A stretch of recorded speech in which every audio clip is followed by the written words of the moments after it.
Hey, Mark here on a beautiful Saturday morning. Perfect day for golf. Perfect day for the Canadian Tour, or Canadian Open golf tournament this weekend. Doing it myself. Joey's just got a call literally 20 minutes ago to head out and play around a golf with his uncle, so he's taking advantage of that, of course. On a day like today, you just can't miss playing golf, and he's off to do that. So I'm going to cover the show for today. You do notice reading glasses on. There's too many players, too many scores for me to do this by memory, especially at my age. So I am going to be looking down for some of the scores I want to talk about today. But a fantastic tour tournament this weekend. Weather's unbelievable. This first time we've been before the U.S. Open. If you remember or follow golf and know about the Canadian Open, we've been after the British Open every year. It's really made it hard to get great fields. The field this week is awesome and should only get better as we are the tournament before the U.S. Open every year. And when they'll spend more of those times on the East Coast. Today they're still on the West Coast. So a number of players played last week are not playing this week, but the field is awesome. And we're going to have an exciting finish to an exciting leaderboard right now. We will talk about the leader because he's the leader, Scott Brown, and don't mean any disrespect. Scott's turned pro at 2006. He's 36 years old. He's had one minor event win and one minor event playoff in that time in his career. So kudos to him that he's in the lead, but we fully don't expect Scott to be there at the end of the weekend. He's a great golfer. He's on PGA and he's able to lead, but he's just not had enough experience winning, especially when you look at the leaderboard chasing him. And we'll just go down some names here. I'm going to, first of all, talk about Kuchar. Kuchar's second place, or tied for first place, sorry. Tied for first. He was my pick at the show we did on Wednesday as one of them that had a great chance to win this week. So I'm pretty happy with where Kuchar's playing. Third place, we've got Nick Taylor, a Canadian. I'm going to talk more about the Canadians in a minute.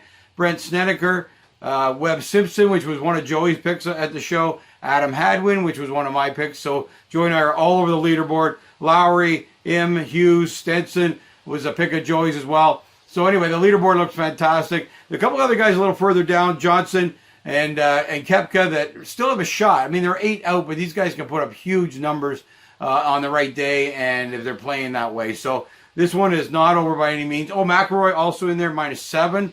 Always one of Joey's picks. He's a huge McIlroy fan. But we're all over the leaderboard with our picks that we did on Wednesday. So if you followed them, hopefully you're excited about the next 2 days because some of these guys were fairly decent long shots. But let's look at what we think is going to happen over the weekend here. Kuchar, of course, fits this golf course. If you haven't followed the Canadian Open, we are 90% of the time at Glen Abbey in Oakville, course designed by Jack Nicklaus. Iconic. It's probably held 30 U.S. Opens or Canadian Opens. Oh, in trouble, but U.S. Opens next week. But anyway, Jack designed that course. It's been there often, but it's been there in Hamilton, which is where it is this weekend. Course that the players like, old style course, tree line, lots of trouble, real shot makers course, and it takes them a little bit of time to get used to it. But the weather we've had here, the course is still wet. It's been raining tons here over the last 2-3 weeks. So these guys are eating up the course now, and we should have a very exciting weekend. The sun's going to help dry it out a little bit, which will make it a little tougher, but a really different course than Glen Abbey. And a lot of the guys like Koepka, Johnson, who had never played this course, McIlroy course, first time here at the Canadian Open, had never played this course before. They got limited practice time this week again because guess what, rain. And so it took them first round to get to know the course, but they all ate it up yesterday once they had a feel for the golf course. So I'm expecting the weekend to be low and expecting some really exciting golf. But and really exciting for Canada. You may not know that a Canadian has not won this event since the 1950s. We've had a couple of shots. The closest one with the best opportunity was Mike Weir against Vijay Singh, and Weir just couldn't make the shot at the end he needed to make. Lost that one to Vijay. And Mike he qualified for this event this year. Unfortunately, missed the cut, not by much. His game's really coming around. He's now of the age that he's actually practicing for the Champions Tour, which makes me sad because I'm older than Mike and remember him growing up and in the game of golf. So it's kind of it feels bad that he's actually headed to the Champions Tour, but he's not far off that. And starting to play some really good golf as he preps for that, but couldn't make the cut today or this weekend. But we do have Nick Taylor, as I said, in second place. Nick took his original victory about 3 or 4 years ago in his rookie year.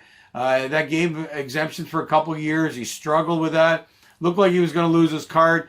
kept his card by a very little bit a couple years ago, kept his card last year, and is playing some pretty decent golf now in third place. So we're very excited about Nick maybe being able to break this Canadian curse this week. But one of my picks and a fixture on the PGA Tour, so I would actually give him even a better chance, Adam Hadwin, who they affectionately call the ATM. Adam's only had one victory, but he's always in the top 50 in the FedEx Cup, even the top 30 in some years. I think he was 15th one year. Makes a great living at the game of golf. Doesn't win often enough, but he's one of those guys, kind of like Kuchar, till Kuchar picked up 2 victories earlier this year. Just always there, always in the top 20, top 30, top 10, always cashing checks. He's that kind of guy. So he could have a breakout weekend. And the reason he could is that he has always been the media, the media guy, because of the fact he's been our best player on PGA. And he spent a ton of time in the media. He's had terrible Canadian Opens. Just, I think, because of the consumption of time and the pressure of being the lead Canadian. It's just not the case this week. And Taylor playing well. But also there's a story with Hughes, is that it's actually his hometown. A Canadian, his hometown is where the golf tournament is being played. So he's actually taken most of the media this weekend, which is really helping Hadwin, I think. And he's had a great start to the Canadian Open. So look for Hadwin to have a shot as well. We also have Hughes in there. He's tied 7th at -8. He won early in his career as well, and he's been close a lot this year. So his game has really come around, which is fantastic, and he's continuing that good play here. Silverman tied 7th, -8. Silverman's one of those great stories of the game of golf. Almost is the only sport that can actually have these stories of guys that almost near 30. I think he was like 29 when he made tour. He's 31, I think now. He's one of those late bloomers. But golf, you know what? If you can score, you get on it. It's not like other sports that, oh, you're 30, you're over the hill, we're not going to put you on there no matter how you play. So it's fantastic to see Silverman right there as well. And we got some other guys a little further back that are still and made the cut. Zhang is at -4, and Sloan is at -2. This is a massive weekend for Canadians. A lot of our guys were there. I think we had 27 guys tee off. This shows how the game of golf is growing in Canada. Our guys are going to be more important as we go forward. Unfortunately, funny enough, the cut, Corey Connors missed the cut. And he's been our top PGA player this year for sure. Got his first victory.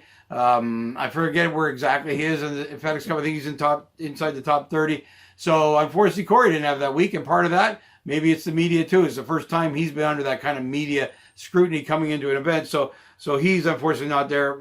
Weir's not there. And then the rest, actually Adam Svensson missed the cut as well. And he's one of our hot prospects for the future. So that's unfortunate. Allenby. So other guys down there, as you get a little further down. Actually, we had 5 guys in from the tour that Joey plays on. My son, if you haven't watched the show before, is a 22-year-old professional golfer, just working up his way in the mini tours and working towards that PGA now that he's at that age. So anyway, a bunch of guys there and a bunch that he plays against in his own tour, which is kind of exciting for us. Unfortunately, most missing the cut this week. But a great contention here of 6 guys that still have a shot. Really, let's say 3 that have a shot, with Taylor, Hadwin, and Hughes all being within 4 shots of the lead. So really good shots there, with Taylor only 1 back, actually. So anyway, let's talk about the rest of it. Matt Kuchar, real great chance this week. Golf course sets up perfectly for him, which is what I said on Wednesday. Very accurate guy, keeps the ball on the fairway. He's got that winning attitude this year. So we fully expect him to do well here and then do well in the U.S. Open. So he might be a surprise pick next week when we look at next week's show. Snedeker has been a traditional Canadian Open player, has always done well here, has a win here, and I think he's got a really great shot as well at 11 under. Webb Simpson is the one that Joey really liked. Webb's really come back in his game as well from a period of time where, we just kind of went away dealing with family stuff and kids and all that good stuff that we have during our life. He's back dedicated to the game, and he's at -10, so he's got a great shot. Adam Hadwin, who was my pick, I'm really looking for Adam to have a great weekend. I think he's got a shot only 3 back. He can score on this golf course. One thing that's good about the Canadians, they played Hamilton before. They know the course very well. Lowry, -8. He's got a shot. You guys all know Lowry's been around forever and has a real shot in this event, only 4 back. SJM, I don't know that well. He's at 8 back. Hughes at -8. Sorry, 4 back. Graham McDowell there at -8. I've heard Graham's name a lot more this year.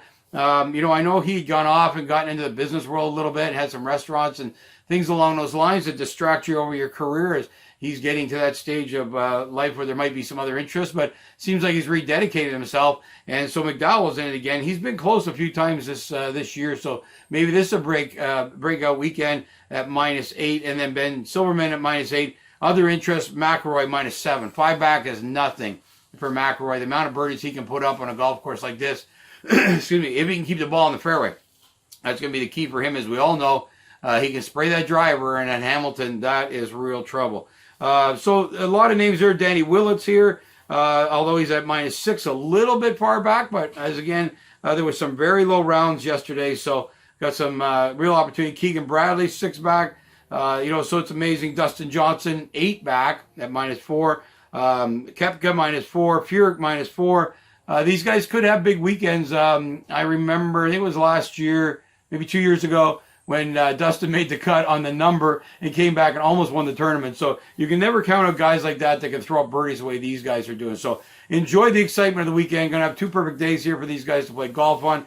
Hamilton's a beautiful golf course to watch on TV. So partake in that. Get a chance to see who might come back and catch up to the winner here. We'll look forward to coming back Monday morning for a recap unless there's something very significant happening for Sunday's golf. And we hope you enjoy it. Have a great weekend, and we'll chat with you soon.